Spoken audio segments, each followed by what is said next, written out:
Hello and welcome to the YouTube channel of UPSC Wala. Students, जैसे कि आप जानते हो कि हमारा जो संकल्प बैच है 2024 की प्रिपरेशन के लिए स्टार्ट होने वाला है 15 नवंबर से। और आप में से जितने बच्चों ने एनरोल किया है, आई एम वेरी श्योर कि आपने ओरिएंटेशन सेशन ऑलरेडी अटेंड कर लिया है यूट्यूब पे। जिन बच्चों ने नहीं अटेंड किया वो अभी भी जाके यूट्यूब पे वीडियो देख सकते हैं, जहाँ पे कोर्स के बारे में अभिषेक सर ने और जिया सर ने बात करी कि किस तरीके से कोर्स को आगे लेके जाया जाएगा, क्या टाइमिंग्स होंगे, ये सारी डिटेल्स आप सबके साथ शेयर कर दी गई है। आज हम क्या बात करने वाले हैं? आज अगर आप यहाँ पे देखोगे तो मैंने लिखा हुआ है भाई ओवरव्यू ऑफ इकोनॉमी। तो आप कहोगे मैम ऑलरेडी ये तो ऐप पे अवेलेबल है स्ट्रैटेजी वीडियो, तो फिर आज क्या बात करेंगे? स्टूडेंट्स, एक दिन पहले स्पेशली एडवांस में आके आपके बैच स्टार्ट होने से पहले फिर से आपके सामने आपको मैं इम्पॉर्टेंस बताना चाहूंगी कि क्यों इम्पॉर्टेंट है हमारे लिए इकोनॉमी। और इकोनॉमी की बात क्यों कर रही हूं मैं? क्योंकि हमारा जो बैच है संकल्प बैच फॉर 2024 अटेम्प्ट, वो कहाँ से स्टार्ट होने वाला है? उस सब्जेक्ट से स्टार्ट होने वाला है जिससे आप सबसे ज्यादा डरते हैं।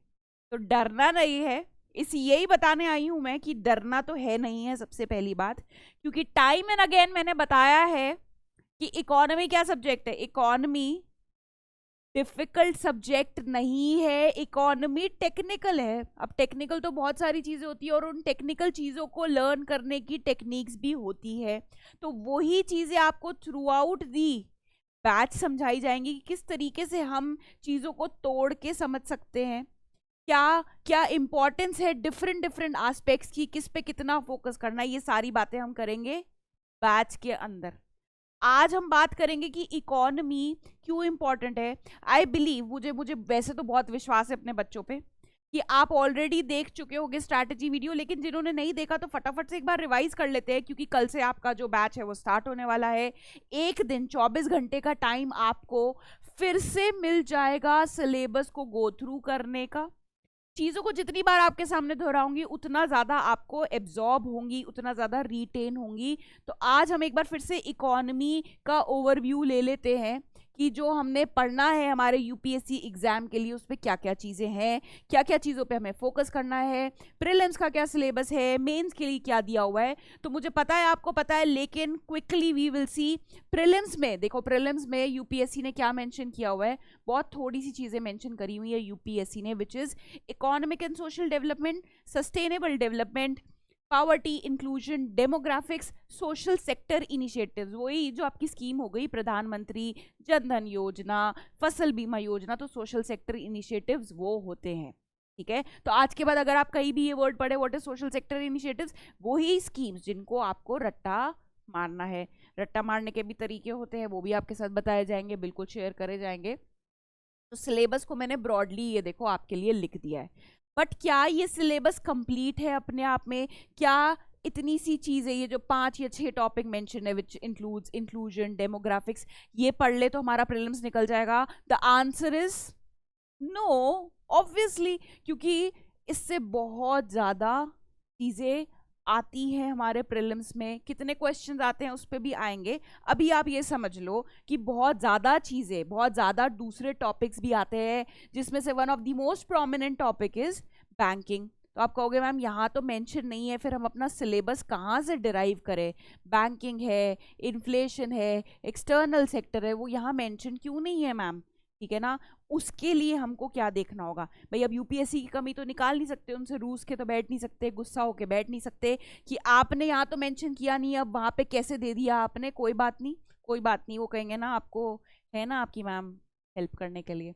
तो अब इसके लिए कि हमें कितना डेप्थ में, कितना कितना लेंथ और कितना ब्रेथ में हमको इकोनॉमी पढ़ना है, उसके लिए हमको क्या देखना होगा? हमको मेंस का सिलेबस देखना होगा।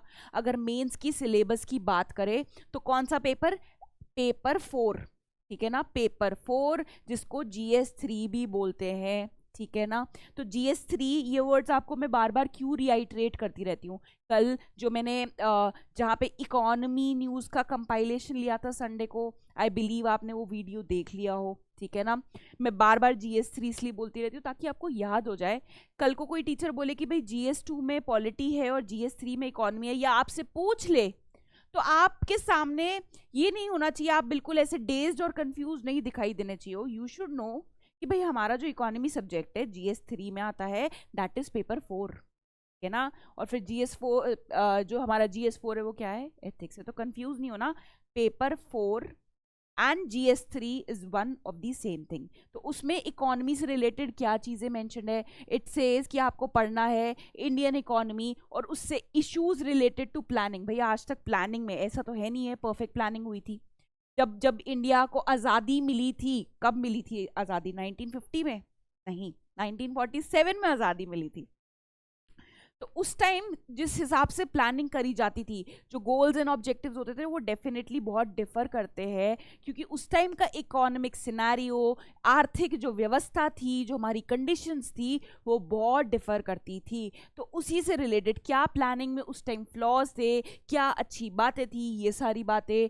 Mobilisation of resources, mobilisation of resources मतलब हमें कुछ भी करना है, हमें चाहे देश चलाना है, या हमें कोई छोटा सा ट्यूशन सेंटर चलाना है, या हमें कोई परचून की दुकान चलानी है, ग्रोसरी स्टोर, जिन बच्चों को समझ नहीं आया, what we need is funds. हमें रिसोर्सेज की ज़रूरत है, हमें पैसे की ज़रूरत है। तो मोबिलाइजेशन किस तरीके से रिसोर्सेज का किया जाता है उसके बारे में बात, इंक्लूसिव ग्रोथ के बारे में बात। अब इंक्लूसिव ग्रोथ क्या होती है, ऐसी ग्रोथ जिसमें हम सबको लेके चलते हैं, चाहे वो मेल हो या फीमेल हो या LGBT कम्युनिटी हो। इंक्लूसिव ग्रोथ को लिमिटेड पर्सपेक्टिव से देखना छोड़ दीजिए। लिमिट हम क्या देखते हैं, इंक्लूसिव ग्रोथ की बात करते हैं तो जी मेल और फीमेल को जब बराबर पे मिल रही है, इंक्लूसिव ग्रोथ हो गई है। आपका आंसर दूसरों से कैसे डिफरेंशिएट करेगा, जब आपका होराइजन जो है सोचने का वो ब्रॉड होगा। जब आप कहोगे कि नहीं भाई मेल फीमेल और जो LGBT कम्युनिटी है उनके लिए इक्वल अपॉर्चुनिटीज आएगी, उनके लिए इक्वल सैलरीज डिसाइड करी जाएंगी। सैलरीज तो आप छोड़ दीजिए, पहले अपॉर्चुनिटीज की बात कर लेते हैं। That is where inclusive growth will take place. तो सोच हमारी बड़ी करनी है, ब्रॉड करनी है, ठीक है। गवर्नमेंट बजटिंग, भाई गवर्नमेंट किस हिसाब से बजट बनाती है, बजट क्या होता है बात करेंगे। छोटी सी बात, छोटे से बिल्कुल एग्जाम्पल समझाती हूँ। जब हमको महीने के स्टार्टिंग में पापा पॉकेट मनी डालते हैं, ठीक है ना, 5,000, तो उसी टाइम हम दिमाग में बना लेते हैं कि 500 रुपये तो डोमिनोज का खर्चा है, 2,000 वाले ट्यूशन फीस को देनी है हमको, 1,000 रुपये का मेरा जो स्कूटी में पेट्रोल डलेगा, बाकी के 200 रुपये का रिचार्ज हो जाएगा। इस बार इस महीने हमको अपने फ्रेंड को गिफ्ट भी देना है। अब वो फ्रेंड फीमेल भी हो सकती है, मेल भी हो सकती है, फीमेल है तो ज़्यादा खर्चा होगा। ये सारी बातें, what you are doing is you are doing budgeting. क्यों? क्योंकि आपके हाथ में रिसोर्सेज कम है, आपके हाथ में सिर्फ 5,000 दिए हैं पापा ने, लेकिन आपकी जो इच्छा है वो कम से कम 10-15 हज़ार रुपये चाहिए उसको पूरे करने के लिए। तो गवर्नमेंट के साथ भी यही हाल है, इतनी चीज़ें करनी है गवर्नमेंट को, स्कूल्स भी खोलने हैं, अपना हॉस्पिटल्स भी खोलने हैं, हमारी जो स्पेस मिशंस हैं वो भी भेजने हैं, सब्सिडीज भी देनी है, लेकिन रिसोर्सेज कम है। तो गवर्नमेंट किस तरीके से, किस हिसाब से बजटिंग करती है, बजट किस हिसाब से बनाती है, उस बारे में बात। फिर चलते हैं एग्रीकल्चर में, ठीक है ना, क्योंकि इंडियन इकोनॉमी का ही तो पार्ट है एग्रीकल्चर। एग्रीकल्चर नहीं पढ़ोगे भाई, हमारी इकोनॉमी कैसी है, एग्रेरियन इकोनॉमी है, मैन्युफैक्चरिंग सेक्टर पे थोड़ी डिपेंडेंट है। वहाँ पे तो सुपर पावर बैठा है चाइना। हमारी कैसी है, अभी भी मेजॉरिटी ऑफ जो जनता है, कहाँ कहाँ पे उनको एम्प्लॉयमेंट मिलता है, it is the agriculture sector, right. हमारा जो जीडीपी का कंट्रीब्यूशन, वैसे जीडीपी का कंट्रीब्यूशन बताइए, क्या लगता है आपको सबसे ज़्यादा जीडीपी का कंट्रीब्यूशन एग्रीकल्चर से आता है या सर्विस सेक्टर से आता है? ये मुझे आप कमेंट सेक्शन में बताइएगा। इसका इकोनॉमी से कोई लेना देना नहीं है, ये जनरल नॉलेज है, जनरल अवेयरनेस है, ये बातें आपको ऑलरेडी पता होनी चाहिए, इररिस्पेक्टिव ऑफ द फैक्ट आप यूपीएससी का पेपर दे रहे हो कि नहीं दे रहे हो। भाई देश में तो रहते हो ना, तो आपको पता होनी चाहिए ये सारी बातें, ठीक है। So will talk about this. फिर कौन से देश के पार्ट में किस टाइप के क्रॉप्स उगाए जाते हैं, बेसिकली ज्योग्राफी का पार्ट है जो आप ऑलरेडी पढ़ चुके हो। 6th-7th में हम पढ़ते थे डिफरेंट टाइप्स ऑफ सॉइल्स, तो हम ज्योग्राफिकल एस्पेक्ट नहीं पढ़ने वाले हैं एग्रीकल्चर का, हम पढ़ेंगे इकोनॉमिकल एस्पेक्ट कि भाई अगर हमारे यहाँ ऑयल सीड्स की कमी है तो हम कहाँ से इंपोर्ट कर रहे हैं, लार्जेस्ट इंपोर्टर कौन सा है, यहाँ पे सबसे ज़्यादा इंपोर्ट कौन से देश से होता है, ये सारी बातें हम पढ़ेंगे। And last is issues related to direct and indirect farm subsidies. Farm subsidies एक ऐसा टॉपिक है, अगेन ये ऐसा टॉपिक है इररिस्पेक्टिव आप कोई सा भी पेपर दे रहे हो, ये तो आम इंसान को भी पता होता है। Even if you talk to your father, अपने पिताजी से भी बात करके देखेंगे, वो ईजिली आपसे farm subsidies, farm loan waiver, जो किसानों को छूट मिलती है उसके ऊपर वो बात करने योग्य होते हैं, क्योंकि एक ऐसा टॉपिक है which is of common interest. तो ये सारी जितनी बातें हैं स्टूडेंट्स, इस माइंडसेट से नहीं पढ़ने की हो इकोनॉमी है यूपीएससी के लिए ज़रूरी होती है, ये ऑलरेडी चीज़ें आपको पता होनी चाहिए थी। और मेरी ये कोशिश रहेगी through out the foundation batch, through out the संकल्प बैच जिसके लिए आपने एनरोल किया है, कि आपको इस तरीके से समझाऊं एकदम आपके लेमन, आपके डेली रोजमर्रा के एग्जाम्पल से, कि आप कहो मैम ये तो मुझे शुरू से पता था, अच्छा इसी को बजटिंग बोलते हैं, अच्छा इसी को टैक्सेशन बोलते हैं। मेरी कोशिश रहेगी कि आपकी डेली लाइफ से एग्जाम्पल्स उठा के आपको चीज़ें सिखाऊं। तो ये अभी हमने एक बार सिलेबस को देखा, तो आई होप कि आपका ये सेकंड इंटरेक्शन है मेरे साथ with respect to syllabus. Interaction तो हम बहुत कर चुके हैं, but with respect to syllabus ये सेकंड इंटरेक्शन है, ठीक है ना। क्यों फिर से सिलेबस लेके आई हूँ, फिर से दोहरा देती हूँ कि कल से बैच स्टार्ट हो रहा है। मैं चाहती हूँ, मैं ये एक्सपेक्ट बिल्कुल नहीं कर रही हूँ आपसे कि आपको एक एक वर्ड याद होगा, वो हो ही नहीं सकता अब इसका सिलेबस का, बट एक ब्रॉड ओवरव्यू कि अच्छा मैम हम बजटिंग पढ़ने वाले हैं, आपने कहा था मैम बैंक्स कैसे चलते हैं उसके बारे में बात करेंगे, आपने मैम इंक्लूसिव ग्रोथ के बारे में सिलेबस में बात करी थी। तो आई वॉन्ट कि जब मैं आपसे इंटरेक्ट कर रही हूँ वहाँ पे, तो आप मुझसे पूछे ना कि सिर्फ मैं आपको डिक्टेट करती रहूँ कि अच्छा ये चीज़ आप भी पूछो कि मैम आपने जो इंक्लूसिव ग्रोथ की डेफिनेशन बताई थी, चलो आओ उसके ऊपर डिस्कशन करते हैं।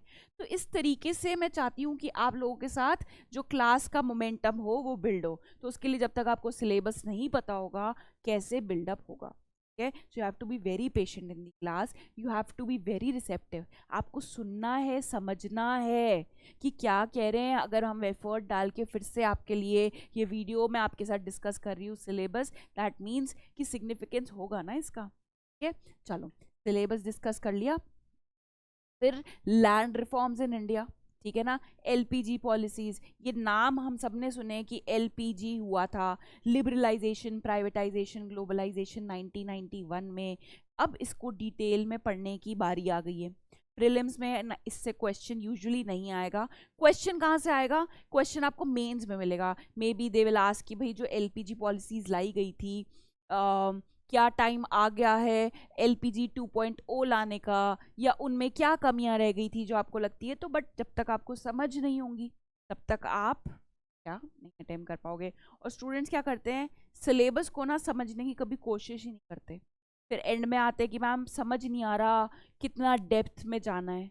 जस्ट ट्रस्ट योर फैकल्टीज, अपने मेंटर्स को, अपने गुरुओं को ट्रस्ट करना सीखिए, चाहे वो कोई से भी हो, चाहे वो मैं हूँ, चाहे वो अभिषेक सर है, चाहे वो लोकेश सर है, चाहे वो जिया सर है।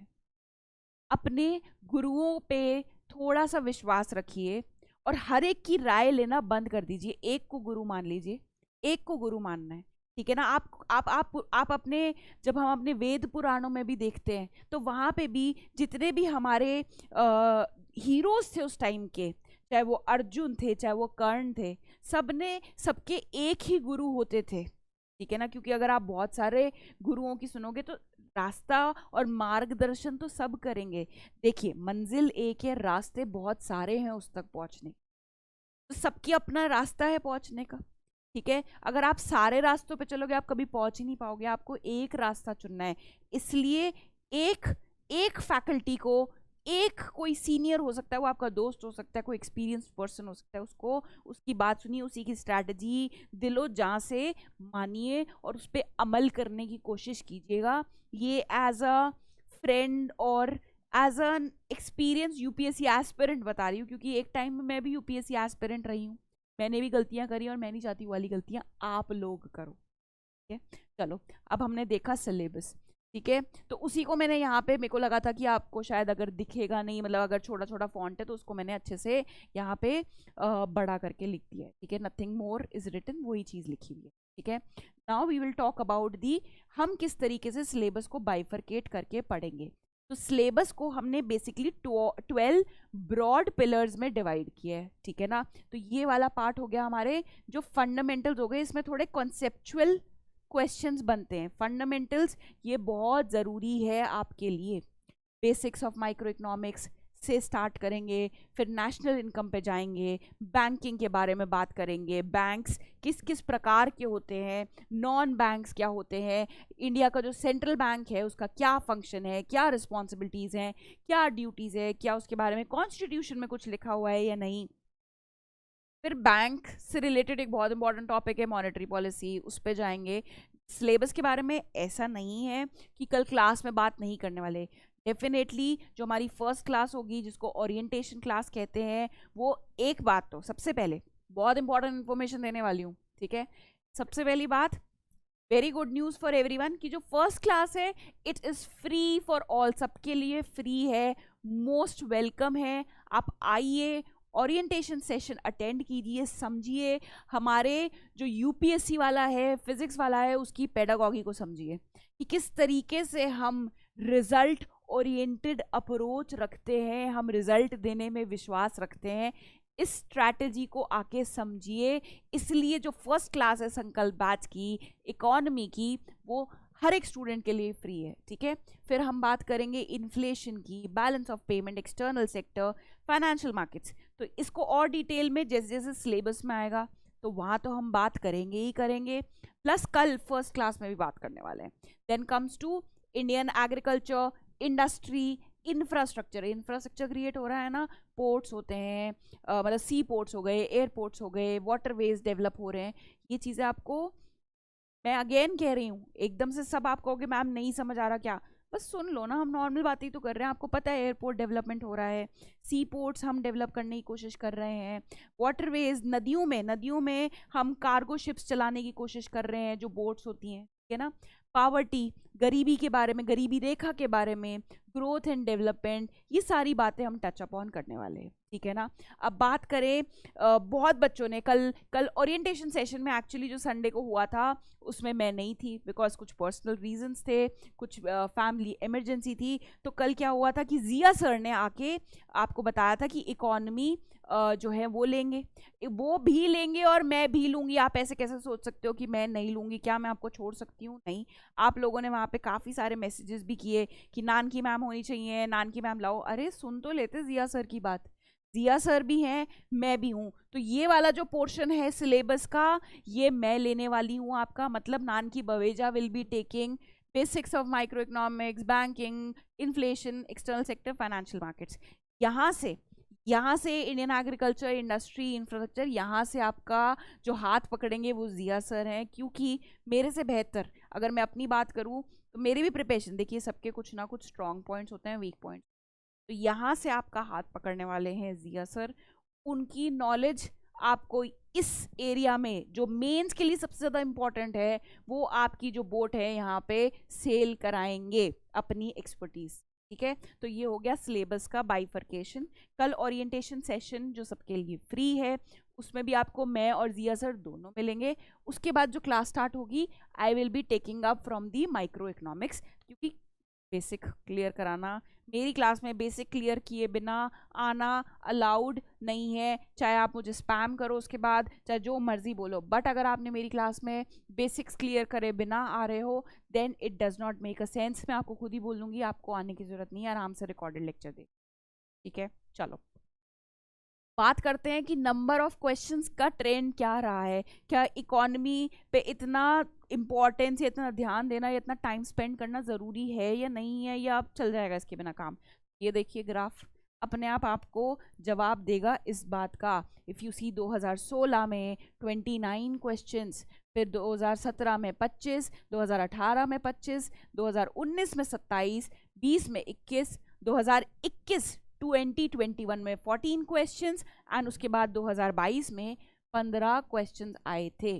तो 100 ही तो टोटल क्वेश्चंस होते हैं, 100 ही तो टोटल क्वेश्चंस होते हैं। आई होप आपको पता होगा। मेंस में हर पेपर में 20 होते हैं, प्रीलिम्स में क्वेश्चन कितने होते हैं? 100 होते हैं। उसमें से अगर 15 क्वेश्चन भी इकॉनमी में से आ गए, ये उन बच्चों की तरफ टारगेटेड है जो डरते हैं, इकॉनमी की तरफ देखना नहीं चाहते, सोचते हैं हम इकॉनमी सबसे एंड में करेंगे, ये उनके लिए मैं बता रही हूँ। क्या आप अफोर्ड कर सकते हो 15 क्वेश्चन? क्या आप एक्सपेक्ट कर रहे हो कि 100 माइनस 15 इज 85, कि 85 में से मिनिमम आप 60 क्वेश्चन एब्सोल्युटली राइट कर पाओगे? तो मैं आपको चैलेंज करती हूँ, ऐसा कुछ नहीं।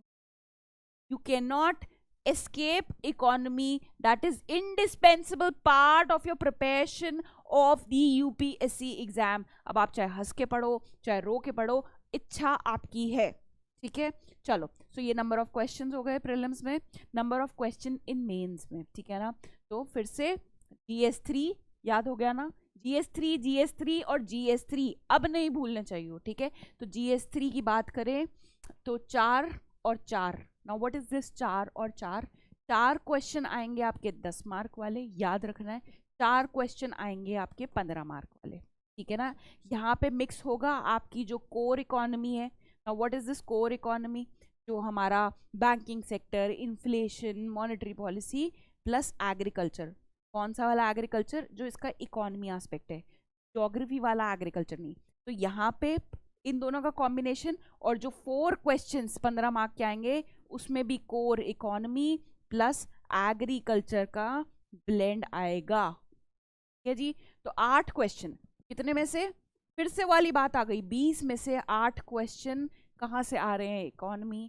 अगेन आंसर आपको मिल गया होगा कि we can not escape economy in UPSC preparation. चलो यहाँ से भी मान लो डॉज कर जाओगे, क्या इंटरव्यू में डॉज कर पाओगे? नहीं, क्वेश्चन आएगा ही आएगा। एंड स्पेशली आफ्टर कोविड, जितने भी जो एस्पिरेंट्स हैं जो कोविड के बाद वाले इंटरव्यूज में बैठे हैं, क्योंकि it's all about economy after Covid. Economy डूब रही है, रिसेशन है, इन्फ्लेशन है, सेंट्रल बैंक मेजर्स ले रहे हैं, सारी बात ही इर्द गिर्द। अगर आप न्यूज़ भी देखोगे तो मेजॉरिटी ऑफ द न्यूज़ कहाँ, किसके इर्द गिर्द घूम रही है? इकोनॉमी में। कभी किसी ने प्रेडिक्शन कर दिया, कभी किसी ने प्रोजेक्शन कर दिया कि इकोनॉमी इस रेट से बढ़ेगी, तो all of the news majority और majorly talks about what? Economy. तो इंटरव्यू भी आपका क्या डोमिनेटेड होगा? Economy dominate. मैं ये नहीं कह रही हूँ सिर्फ इकोनॉमी, बट एक मेजर चंक आएगा। तो इसलिए कह रही हूँ कि पेशेंस रखना क्लास में और समझने की कोशिश करना, रटना नहीं है। क्लास में अलाउड ही नहीं है मेरी रट्टा मारना, ठीक है। चलो, तो अब ये हो गया। अब आते हैं हमारा जो रेफरेंस मटेरियल। सबसे पहले NCERTs of 11th and 12th। 11th में 2 बुक्स हैं, लास्ट टाइम समझा रही हूँ, क्लास में मुझसे ये चीज़ वापस कोई नहीं पूछे कि मैम फिर से बताइए कि 2 बुक्स हैं। आप ये वीडियो देख रहे हो, आप ये चीज़ समझ रहे हो। बी लाइक मैच्योर एस्पिरेंट, आपने ऑफिसर बनना है, ठीक है ना। 2 किताबें हैं, एक इंडियन इकोनॉमी डेवलपमेंट और दूसरी स्टैट्स से रिलेटेड, स्टैटिस्टिक्स। ये नहीं करनी है, ये पढ़नी है cover to cover. It's like a story book. इसमें हर चीज़ लिखी है जो ऑलरेडी आपको पता है। जब आप इसको पढ़ोगे तो इसमें कुछ अलग सा नहीं आ जाएगा। ये जो जितनी भी चीज़ें लिखी है ना 11th स्टैंडर्ड वाली बुक में, वो ऑलरेडी आपको पता है। अब बात करते हैं 12th स्टैंडर्ड वाली बुक। 12th स्टैंडर्ड में एक है माइक्रो इकोनॉमिक्स, एक है मैक्रो इकोनॉमिक्स, ठीक है ना। तो माइक्रो इकोनॉमिक्स से ही मैं कल स्टार्ट करूँगी, बट मैं फिर कहूँगी कि ओरिएंटेशन से पहले एक बार एफर्ट डाल के देखो। एक बार आप भी तो एफर्ट डालो। हर चीज़ बिल्कुल ऐसे क्यों छोड़ी हुई है कि टीचर आएगा, हाथ पकड़ेगा और लेके जाएगा? बिल्कुल हम हाथ पकड़ेंगे, लेकिन आपको पीछे से धक्का देने के लिए, उंगली पकड़ के चलाना नहीं सिखाएंगे। क्यों? क्योंकि आप ऑफिसर बनने वाले हो, आपका ये मैच्योर कॉल है। सो आपको जो एफर्ट्स भी डालने होंगे वो कॉन्शियस एफर्ट्स डालने होंगे। तो एक बार आज जब आपने सुन लिया है कि इट इज़ माइक्रो इकोनॉमिक्स से स्टार्ट करना है, micro economics cover to cover मतलब सारे टॉपिक्स नहीं पढ़ने हैं, कुछ चुनिंदा सिलेक्टिव टॉपिक्स पढ़ने हैं आपको, जैसे कि लॉ ऑफ डिमांड क्या होता है, लॉ ऑफ सप्लाई क्या होता है, यूटिलिटी के बारे में, बस इतनी सी चीज़ें पढ़नी है। एंड उसके बाद आपको मैक्रो इकोनॉमिक्स वाली किताब पढ़नी है, ठीक है ना। उसके बाद second important sources class notes. कि क्लास नोट्स में आपको क्या पता चलेगा कितने डेप्थ में, कितनी ब्रेथ में जो सिलेबस है वो कवर करना है। साथ ही साथ आपको मेंस के आंसर, स्पेशली जब हम इंडस्ट्री इंफ्रा लेंगे जहाँ से बहुत सारे क्वेश्चन आते हैं, जिया सर आपको बीच बीच में, इनफैक्ट मैं भी आपको बताती जाऊँगी कि अच्छा ये वाला जो पार्ट है, अगर ये कोई फिगर या फैक्ट दिया हुआ है, इसको आप किस तरीके से इंट्रोडक्शन की तरह यूज़ कर सकते हो, इस पर्टिकुलर पैराग्राफ को आप किस तरीके से कंक्लूजन बना सकते हो, ये सारी बातें आपको क्लास नोट्स। तो class notes is very important. उसके बाद इम्पॉर्टेंट गवर्नमेंट रिपोर्ट्स जो होती हैं, जैसे नेशनल इंफ्रास्ट्रक्चर पाइपलाइन, एक एग्जांपल दे रही हूँ। नेशनल इंफ्रास्ट्रक्चर पाइपलाइन की 2 वॉल्यूम्स आए थे, जस्ट समझाने के लिए कर रही हूँ, ज़रूरी नहीं है अभी आप खोलो, क्योंकि अभी आपको समझ नहीं आने वाली होती। अगर आप देखोगे नेशनल इंफ्रास्ट्रक्चर पाइपलाइन की 2 वॉल्यूम्स आए थे, उसका जो सेकंड वॉल्यूम्स है, आप मान लीजिए इतना अच्छा मटेरियल उसमें कि आप उसको एज इट इज उठा के उसमें मेन आंसर लिख सकते। कई बार गवर्नमेंट रिपोर्ट्स को पूरा पढ़ना नहीं, बट उनकी समरी पढ़ना आपके मेंस के आंसर को एनरिच करने में हेल्प करता है। ठीक है, फिर economic survey and budget for trends and scheme. Economic survey से अगेन हम चैप्टर्स उठाएंगे किसके, जो मेजर ट्रेंड्स रहे हैं, और बजट को किसके लिए देखना है, इम्पॉर्टेंट स्कीम्स के लिए देखना है, वो भी आपको बताई जाएंगी कि भाई कौन सी स्कीम पे ज़्यादा फोकस करना है। And last the pain point, क्या, करंट अफेयर्स। क्यों, आप पता है क्या करोगे, ये सारी बातें तो कर देते हो आप इग्नोर, आपका सारा फोकस इस पे होता है कि मैम आप तो ये बताओ भाई करंट अफेयर्स कैसे करने हैं और कितनी डेप्थ में करने हैं। मैं आपको चाहे कितनी बार भी बोल लूंगी, नहीं नहीं बेटा बेसिक्स कर लो, बेसिक्स भी कर लोगे ना तो 15 में से 12 क्वेश्चन तो निकल जाएंगे। नहीं मैम, हम तो, आप तो मुझे करंट अफेयर्स बताओ, क्योंकि मेरे को उन 12 क्वेश्चन के पीछे नहीं, मुझे तो वो 3 क्वेश्चन के पीछे भागना है जो करंट अफेयर्स से आ रहे हैं। अब ये क्या बात हुई, ये तो कोई बात ही नहीं हुई। जब गुरु कह रहा है कि 15 में से 12 क्वेश्चन आपके स्टैटिक, आपके बेसिक से क्लियर हो जाएंगे, नहीं, आप नहीं सुनोगे, आप उन 3 के पीछे भागोगे। वो भी जरूरी है, करंट अफेयर्स जरूरी है, क्योंकि करंट अफेयर्स से उठ के ही उसका बेसिक पूछ लिया जाता है, but current affairs is not everything. You should know कि क्या चल रहा है। अच्छा इन्फ्लेशन चल रहा है, अच्छा रिसेशन चल रहा है इस टाइम, तो मुझे रिसेशन की ना डेफिनेशन अच्छे से समझ लेनी चाहिए, कॉन्सेप्ट अच्छे से समझ लेना चाहिए। ये होता है करंट अफेयर्स का इंटीग्रेशन आपके बेसिक से, आपके कोर से। इतना ही तवज्जो देना है बस करंट अफेयर्स को, और बाकी हम बैठे हैं ना आपके मार्गदर्शन के लिए। ठीक है, तो करंट अफेयर्स के लिए आपको, आपकी हेल्प के लिए, आपकी चीज़ें इजी करने के लिए इकोनॉमी का जो वीकली कंपाइलेशन है आपको मिला करेगा संडे को, जहाँ पे मैं डिस्कस किया करूँगी आपके साथ, क्या आपके साथ जितनी भी पूरे हफ्ते में इकोनॉमी में मेजर न्यूज़ आई थी तो आपको पता होनी चाहिए मेंस और प्री के पर्सपेक्टिव से, वो कवर कराई जाएंगी। ठीक है, so list of books and materials. Current affairs की बात हो गई जिस पे सबसे ज़्यादा आपका फोकस रहता है। अब कितना इंपॉर्टेंट है करंट अफेयर्स वो मैं आपको बता चुकी हूँ, क्योंकि देखो किस तरीके से क्वेश्चन उठा।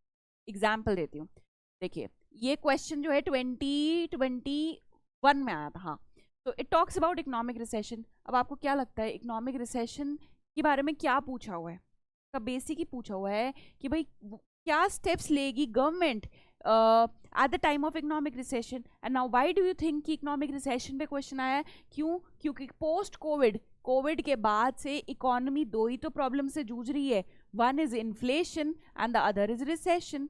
ग्लोबल लेवल पे इंडिया को ब्लेम मत करना स्टार्ट कर देना कि इंडिया में ही हो रहा है रिसेशन और inflation, no, it is around the world. पूरी दुनिया की इकोनॉमीज आर गोइंग थ्रू और are witnessing inflation, they are going through recession as well, right. तो करंट अफेयर्स इस लेवल पे इंपॉर्टेंट है कि हमने थीम उठा ली, उसके बेसिक्स पढ़ लिए एंड क्वेश्चन हो रहा है। ठीक है, एक एग्जाम्पल और, रैपिड फाइनेंसिंग इंस्ट्रूमेंट। अब ये रैपिड फाइनेंसिंग इंस्ट्रूमेंट क्या है जी, श्रीलंकन क्राइसिस। कौन क्राइसिस में था लास्ट ईयर, पूरे न्यूज़ में था श्रीलंका। क्यों, क्योंकि वहाँ पे पॉलिटिकल क्राइसिस भी चल रहे थे, और पॉलिटिकल क्राइसिस होने की वजह से जो उनकी इकोनॉमी है वो बिल्कुल टम्बल डाउन कर गई थी। तो वो किसके दरवाजे गए, किसके द्वारे गए, वो गए IMF के द्वारे कि हेल्प कर दो। तो IMF ने किस टूल के द्वारा हेल्प करी, ये बहुत ज़्यादा न्यूज़ में था। बस ये किसके द्वारा इशू करी जाती है, कितना सिंपल क्वेश्चन है। वो आपसे ये नहीं पूछ रहे कि रैपिड फाइनेंसिंग इंस्ट्रूमेंट को किस तरीके से ऑपरेट करते हैं, किस तरीके से इशू होता है। ऑल दे आर आस्किंग कि आपको पता है ना, मतलब वो दे आर एक्सपेक्टिंग कि तुम न्यूज़पेपर पढ़ते हो ना, ये अगर श्रीलंकन क्राइसिस के बारे में पढ़ा है, आपको ये वर्ड भी पता है, और आपको पता होगा कि वो किसके दरवाजे गए थे, IMF के दरवाजे गए थे। तो बस it is being issued by IMF, इतना ही है करंट अफेयर्स। हुआ मत बना लेना उसको दिमाग में कि सारी पढ़ाई छोड़ के करंट अफेयर्स के पीछे भाग रहे हो। ठीक है, चलो अब एक मेंस का क्वेश्चन भी दिखा देती हूँ। It talks about the V shape recovery. ठीक है ना, क्यों वी शेप रिकवरी के बारे में पूछा गया है कि 2021 का जो इकोनॉमिक सर्वे था उसका जो इनफैक्ट जो जो जो रिलीज हुई थी रिपोर्ट, उसके कवर पेज पे भी वी शेप रिकवरी का ग्राफ बना हुआ था। Economic survey also talked about कि इंडिया की जो शेप रिकवरी है ना, किस तरीके से ग्रो कर रहा है, वी शेप में कर रहा है। We will talk about this. आपको अभी दिमाग लगाने की ज़रूरत नहीं है कि what is shapes of recovery, बस आपको बता रही हूँ किस तरीके से टॉपिक उठाए जाते हैं। तो डरना नहीं है, बहुत ईजिली चैप्टर्स हो जाएंगे, आपको पता भी नहीं चलेगा और आपको इतना इंटरेस्ट आने वाला है, आपको इतने मज़े आने वाले हैं कि अरे भाई ये तो हमें शुरू से पता था, हमें नहीं पता था कि इसको इकोनॉमी टर्म्स में ये बोलते हैं। बस इतना ही होने वाला है, कल से आप देख लेना। ठीक है, करंट अफेयर्स का ये भी देख लिया। जीएसटी, भाई जीएसटी जब से इंट्रोड्यूस हुआ है कहीं ना कहीं लाइमलाइट में बना ही हुआ है जीएसटी, क्योंकि कंपनसेशन जो स्टेट्स को प्रॉमिस हुआ था, कभी उस वजह से, कभी जब ये इंट्रोड्यूस हुआ था 2016 में, आई थिंक 2017 में, आई एम गेटिंग कंफ्यूज। तो तब भी क्या 2017 में जब इसको इंट्रोड्यूस किया गया था तब भी क्या हुआ था, तब भी क्वेश्चन आया था इसके ऊपर 2017 में कि भैया जीएसटी का इवैल्यूएशन कर दो। तो इस तरीके से करंट से टॉपिक उठाए जाते हैं और अब आपको उसके बारे में पता होना चाहिए, वो हम आपको बताएंगे। ठीक है जी, ये हो गया हमारा डिस्कशन। विद दिस एंड में आते हैं हम अपनी क्लास के एंड में यही बताना चाहूँगी फिर से रिमाइंडर कि कल आप सबको ओरिएंटेशन सेशन अटेंड करना है। जिन ने एनरोल किया है उन्होंने तो करना ही है, जिन्होंने नहीं किया है उनको भी करना है।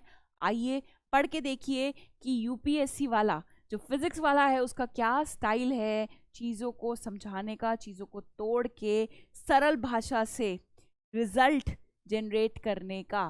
So with this, keep watching the videos and stay tuned. Until then, all the best to